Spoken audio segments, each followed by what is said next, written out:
hora colombiana. Okay. A las 4 de la tarde, 3 de la tarde hora colombiana, aparece en la agenda enviada por la Casa Blanca que el presidente Donald Trump va a firmar un memorando. No se especifica cuál es este memorando.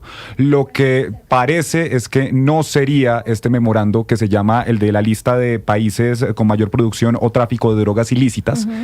Lo que le puedo decir es que el año pasado ese memorando se envió a las 8 de la noche hora colombiana y en el 2023, es importante aclarar, esto todavía era durante el gobierno de Joe Biden, se envió a las 3 de la tarde hora colombiana. Entonces, digamos, siguiendo los últimos 2 años, deberíamos estar más o menos en la tarde-noche recibiendo ese memorando, que es un memorando que el presidente Donald Trump le envía al secretario de Estado y que se envía también al Congreso de los Estados Unidos, donde se establece pues los principales países que tengan tránsito o producción ilícita de drogas para el año fiscal, en este caso 2026. Que es más o menos, para que nos entendamos, una evaluación. Cuando uno lo evalúa en Estados Unidos, se evalúa al país que produce o por donde pasa la droga y dice, ¿usted está ayudando o no está ayudando? ¿Lo premio o no lo premio? Es como un sello de calidad que a uno le quitan. Es una evaluación que está haciendo Estados Unidos a partir de un informe que se hace anualmente. Ahora, realmente, que se llama Estrategia Internacional de Control de Narcóticos. Es importante decirlo. La palabra certificación o desertificación ya no aparece en este reporte.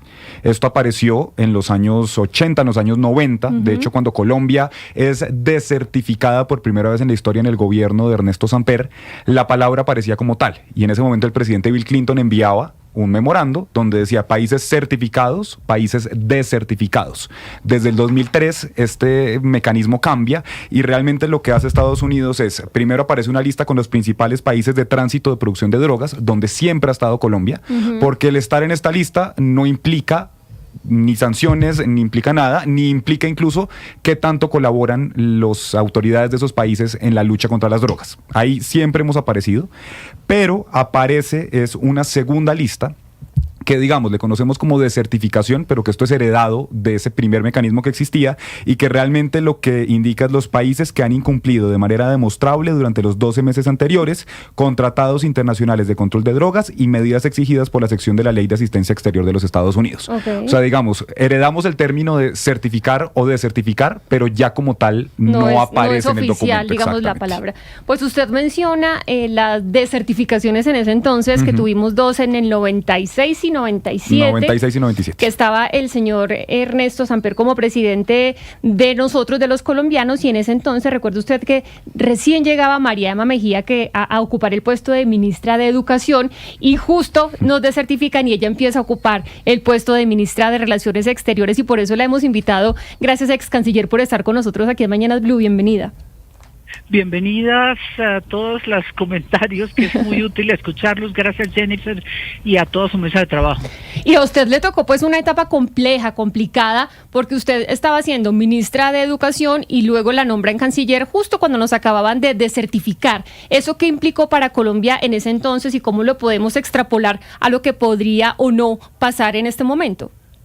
Jennifer, yo llegué un poco antes porque a mí, recuerde que en el 10 de julio del 96 me posesioné yo como canciller el mismo día, reemplazando a Rodrigo Pardo, que en paz descanse. Rodrigo y yo estábamos haciendo el empalme con el señor presidente Samper, justo cuando entra Juan Mesa, su secretario privado, a informarle que el entonces embajador de Estados Unidos, Miles Prechet, que todos recordamos, iba a anunciar en media hora a través del Departamento de Estado el retiro de la visa del presidente Samper. Esa fue como la primera acción de muchas otras que se dieron en ese momento. Obviamente debido pues a la entrada de dineros del narcotráfico, el proceso 8000 en la campaña, que era lo que se suponía había ocurrido, y es la primera acción fuerte y política enfocada al presidente. Posteriormente ya eso llevó a muchas medidas, particularmente el restablecimiento de la extradición, que fue el 17 de diciembre del 97. Pero claro, la extradición estuvo ahí presente como otra de las sanciones, una extradición total, una certificación total, como se llamaba entonces, estoy de acuerdo con Lucas, se llamaba entonces la desertificación, que estaba en una coyuntura política con el gobierno del presidente Clinton y se tomó con la mayor severidad, es decir, todo lo que eran las trabas al acceso al crédito internacional, la cooperación que se puso como en un terreno muy, muy débil, y suspender parcialmente o totalmente las ayudas económicas y sobre todo las militares, que eran tal vez las más importantes en ese momento. Así que hubo una coyuntura muy difícil y el mensaje punitivo político se dio claramente. Esos fueron como esos tres episodios. Canciller Mejía, uno mira en lo que consiste la desertificación y uno pensaría que ese recorte de recorte de dinero, pues, o ayudas para la lucha contra el narcotráfico, pues termina desbeneficiando a los narcotraficantes. Uno se pregunta qué efectividad tiene este tipo de medida. Pues uno entiende que es un mensaje político, pero pues finalmente si esa es la medida, pues los que terminan beneficiados son los narcotraficantes, ¿o no? Totalmente, Ana Cristina. Yo coincido con usted porque ha sido una política que no fue exitosa. Nosotros tuvimos la desertificación plena en ese año, pues 96, pero en el 97 y 98 tuvimos una especie de waiver, como ustedes lo llamaban, una especie de uno lo diría en el colegio como de matrícula condicional y un mensaje claro de descontento.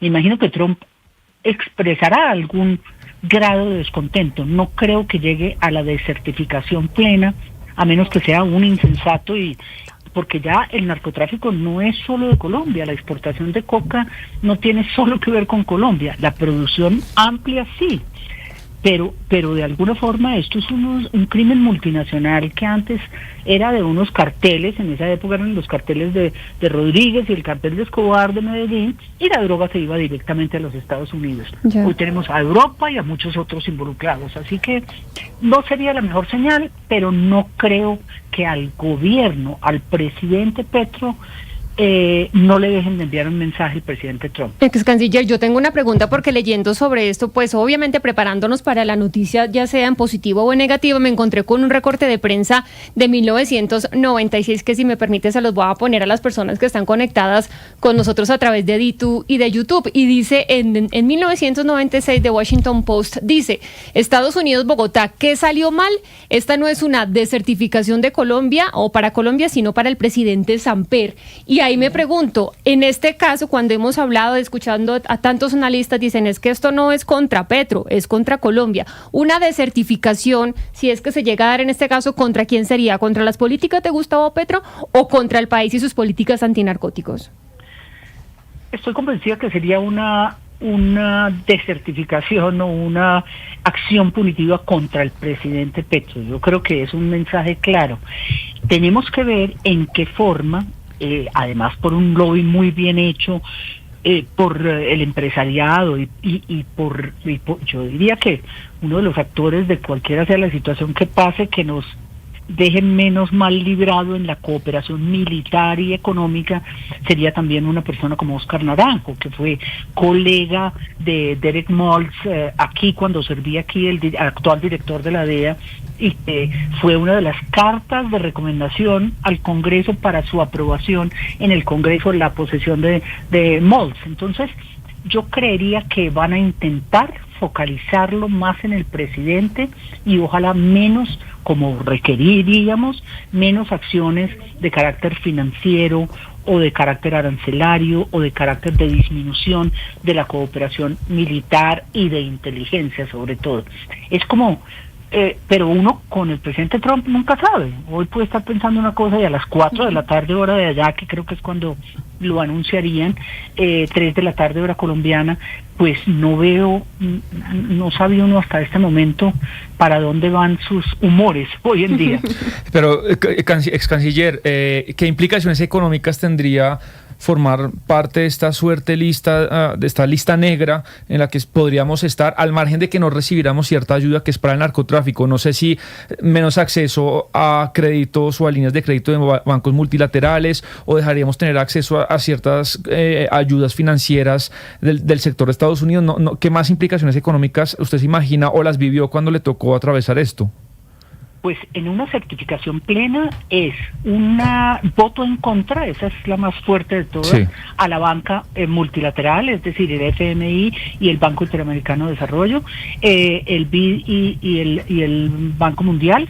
Definitivamente esa fue tal vez una de las trabas más duras, pero también el acceso a todo lo que es la cooperación militar, reparación de equipos, asistencia técnica e inteligencia, que creo que es la otra muy grave, y por supuesto materias económicas y de turismo, muchas prevenciones, o al estar en una lista negra, ser un paria, hoy no lo es tanto, pues hoy seguramente estará Myanmar otra vez, estará Venezuela con nosotros y estarán los mismos 5, 6, 7 países. Colombia no lo había estado desde hace casi 30 años, vamos a cumplir. O sea, certificación plena.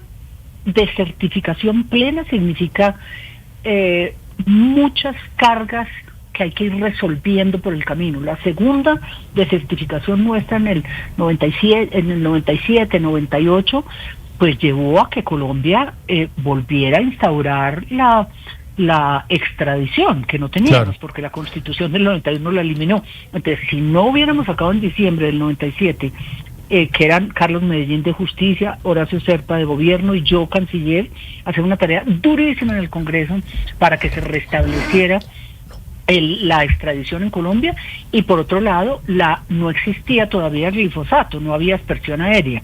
Entonces empezó como a forzar la cuerda a Estados Unidos, pero pues la coca en ese momento era muy inferior a lo que es los volúmenes de hoy, que son ciertamente escandalosos. Sí, ex canciller, usted nos habla de esa desertificación plena, pero se habla de diferentes escenarios y muchos dicen que lo que vendría para Colombia es una desertificación condicionada. ¿Cuál puede ser el escenario ahí frente a qué estaríamos en una desertificación condicionada? Esa es mi visión. Yo estoy convencida que no va a haber una desertificación plena. Sería un error garrafal, como ustedes han dicho, Jennifer, y creo que una condicionada o una matrícula condicional es literalmente lo que se dice, expresa el enorme descontento con un gobierno, pero también un gobierno del presidente Petro que ya se va. Es decir, que le quedan para las elecciones, menos de 11 meses para tener un nuevo presidente en la Casa de Nariño, pero le quedan 9 meses de gobierno. Entonces también ellos tienen que medir si le van a entregar por herencia una desertificación plena a un nuevo gobierno. Entonces eso también, los temas políticos son esenciales para la decisión, la toma de esa decisión. Yo creería que el waiver nos deja con una señal de mensaje de descontento al presidente y su gobierno, tal vez con unas visas a su equipo y a su gobierno, reiterar el tema de las visas, pero que no afectaría, ojalá, a los norteamericanos que quieren venir a Colombia, que han aumentado 10 a 15%, y no afectaría temas arancelarios o temas que afecten a los colombianos. Ellos tratarían de hacer una diferencia en ese waiver. Yo creo que no certificación, pues no la veo posible. Y de certificación plena, claro, tampoco. Así que mis apuestas son por eso. Ex canciller, yo quiero aprovechar su estadía en el programa para preguntarle sobre la situación que se está viviendo en el Mar Caribe. Incluso el país de España acaba de publicar de que el gobierno de Nicolás Maduro está convencido de que Estados Unidos atacará a Venezuela. Le pregunto, ¿usted ve al gobierno de los Estados Unidos no invadiendo, pero sí atacando objetivos militares en Venezuela? Invadiendo definitivamente, como usted lo dice, Gonzalo, no lo veo, porque recuerde que cuando se hizo lo de Noriega, pues teníamos bases militares en Panamá y teníamos 27,000 hombres en tierra cuando se tomó por la fuerza para extraditar al general Noriega. Lo propio en Granada, o sea que yo no veo ahora esa posibilidad, pero objetivo, es decir, el gobierno de Trump va por el régimen de Maduro, por el régimen de Maduro, por él mismo, pero no se nos olvide que hay usted lo debe saber más que yo, hay una división interna que ahora empieza a mostrarse muy fuerte entre Diosdado Cabello, entre el general Padrón y por supuesto Maduro. Si esa fractura existe, yo creo que algo harán. Y la presencia en el Caribe es disuasoria en una acción, pues, a todas luces contra el derecho internacional y el derecho del mar, pero yo creo que ellos seguirán forzando la pita y tratando de ver cómo claro, ex canciller, ese gobierno. Ahí le quiero interrumpir porque ahora se abre el debate de, bueno, América Latina, ¿cómo debe responder? Y sabemos que América Latina está dividida ideológicamente hablando, sobre todo con el tema de Nicolás Maduro y cómo actuar. Si Estados Unidos interviene militarmente, no como una invasión, pero sí con unos ataques selectivos en Venezuela, ¿cuál cree usted que debe ser la respuesta de América Latina? ¿Aplaudir los ataques o condenar los mismos? Pues es que, hoy es tan difícil contestar esa pregunta. El derecho internacional ha dejado de existir. Entonces puede que lo protestemos algunas naciones de América Latina, pero pues mire lo que está pasando en el resto del mundo. Todas las líneas rojas se han cruzado. Todo lo que puede ser Rusia, Israel, Netanyahu, Putin, todas las líneas rojas se han cruzado y hoy hay genocidios y hay intervenciones y hay invasión a un estado soberano como el tema de Qatar, y todas esas líneas rojas parecen, más allá de la queja o de la protesta, a la OEA o a un organismo multilateral dividido, porque jamás habrá pues una posición unificada, creo yo, de América Latina ante esa circunstancia. Sí, ahora señoras canciller, lo que hemos visto en los últimos días es que el presidente Petro se ha puesto del lado de Nicolás Maduro, incluso negando la existencia del cartel de los soles. ¿Usted cómo califica, qué lectura hace de esa posición del presidente de Colombia? Totalmente ambigua, porque por un lado uno dice, como lo dijo recientemente, creo que este fin de semana o en algún lugar de los últimos días, que dice que él no reconoció, y es cierto, el gobierno de Petro, ni él mismo ha reconocido en las elecciones, el resultado electoral, es decir, descalifica el conteo de votos y sigue afirmando que hasta que no vea las famosas planillas, él no va a reconocer el resultado electoral.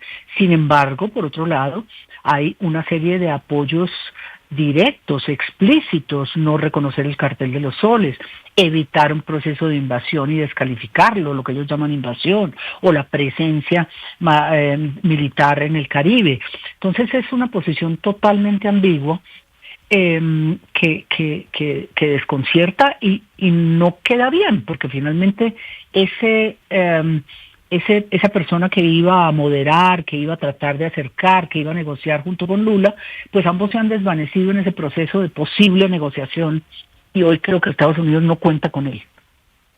Pues ex canciller, usted gracias por atender esta llamada. Queríamos recordar su experiencia en esta desertificación que sufrió el Estado colombiano en el 96, luego en el 97, y ver las perspectivas que según su visión y experiencia tenemos en este momento. Igual hay que esperar. Como usted dice, uno no sabe de qué humor se esté levantando o acostando el presidente de los Estados Unidos, Donald Trump. Esperaremos a ver cómo está en la tarde. Gracias a usted. Feliz día. Jennifer, a usted y a todo su equipo, muchas gracias.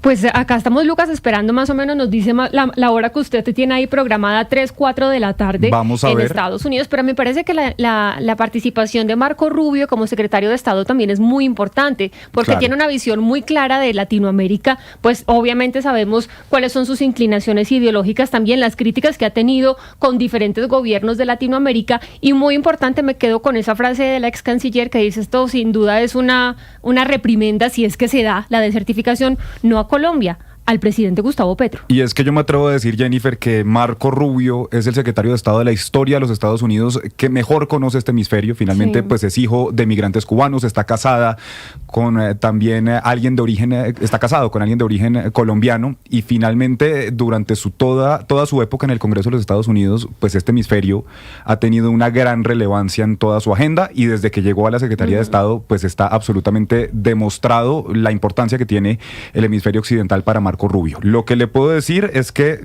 todos los países que han sido declarados como que han fallado demostrablemente, pues han recibido el waiver. Digamos, lo que dice es que todos los programas o proyectos que tiene Estados Unidos son vitales para los intereses nacionales en ese país.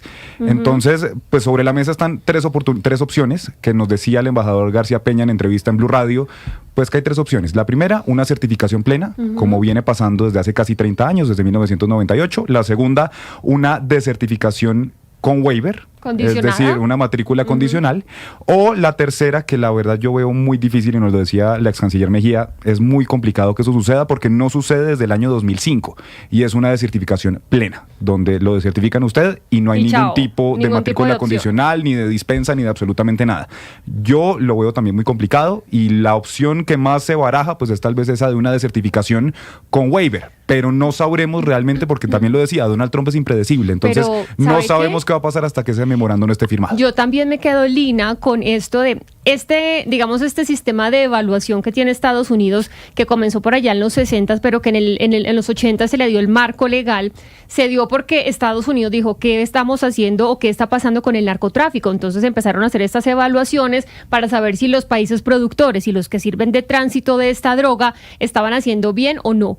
Si ellos desertifican, es decir, le quitan todo el apoyo a un país como Colombia, que es potencia mundial de producción de coca, pues entonces ellos ¿cómo van a estar? Porque si no le ayudan a un país que está produciendo, pues obviamente el consumo ya podría elevarse, o la entrada de droga en Estados Unidos. Pues por eso se habla, Jennifer, de que esto sí puede venir condicionado, es decir, no en su peor situación, que sería la total, que es la eliminación de todos los recursos, sino un tema más bien como de jalón de orejas, porque es que no hay que olvidar, uno, encontrar en este momento cifras de los cultivos en este país está casi que imposible. Esta mañana daban una cifra aquí en Blue Radio de más de 260,000 hectáreas de coca, pero además de eso no se le olvide lo que les contaba yo, que conocí de una fuente en norte de Santander donde está el Catatumbo, y es que desde el 2022, es decir, arrancando gobierno, pues se empezó a dejar de erradicar, ¿no? Ni siquiera de manera terrestre. Encontrábamos la noticia hace unas semanas que se iba a retomar la erradicación terrestre, que ojo, no está prohibida por la Corte,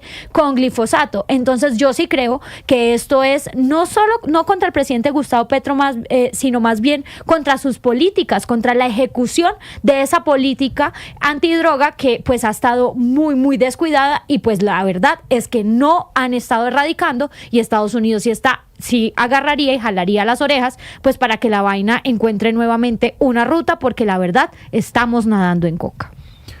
Y que Marco Rubio esté enfrente, pues es la peor señal para nosotros, porque si el gobierno de Trump está muy interesado en lastimar políticamente a los gobiernos que no les guste, y yo creo que esto es un papayazo, pues sí, muy grande para que Trump lastime al gobierno colombiano. No digo que eso sea bueno o sea lo deseable, pero si hay un gobierno que utiliza ese tipo de cosas para posicionarse geopolíticamente, pues es Marco Rubio y Donald Trump. Y esto es un penalti sin arquero para ellos. Yo creo, Sebastián, yo estoy de acuerdo con la ex canciller Mejía cuando ella dice que esto es un mensaje directo a Gustavo Petro. Yo creo que es un mensaje político, es un mensaje para Gustavo Petro, como lo fue en la época de Samper, y infortunadamente, pues es lo que nos decía ella. Aquí los que tienen la fiesta, sea de certificación total o parcial, no creo que sea total, estoy de acuerdo con ustedes, pero sea lo que sea, lo cierto es que el premio son los narcotraficantes. Este es un sistema que tiene, que es como un dulce envenenado, porque es que es un castigo para el gobierno, pero pues si quitan la ayuda para contrarrestar el narcotráfico, ¿quiénes celebran? Pues los narcotraficantes. Sí, pero un gobierno que no ha sido eficiente en materia de erradicación de cultivos, como lo decía Lina, y es que hoy se vence el plazo. Hoy el gobierno de Estados Unidos decide si certifica o no a Colombia, y hoy el gobierno no sabe qué hacer. Esta mañana escuchamos al ministro Pedro Sánchez, el ministro de la Defensa, y no sabía finalmente si se iba a utilizar glifosato, o si se iba a utilizar otro químico, o si iba a hacer aspersión, o finalmente erradicación manual, o si lo hacían civiles, o si lo hacían militares o policías. En fin, el gobierno, esta es la hora, Jennifer, que no ha tomado una decisión concreta sobre cuál va a ser la metodología para realmente erradicar los cultivos, que es lo que más preocupa al gobierno. Para irnos a una pausa, la Oficina de Naciones Unidas contra la Droga y el Delito del Ministerio de Justicia de nuestro país, en el informe de 2024, habla que entre 2022 y 2023, Colombia alcanzó la cifra de 253,000 hectáreas de tierras sembradas con cultivos ilícitos. Ahí les dejo el dato, hacemos una pausa, ya venimos.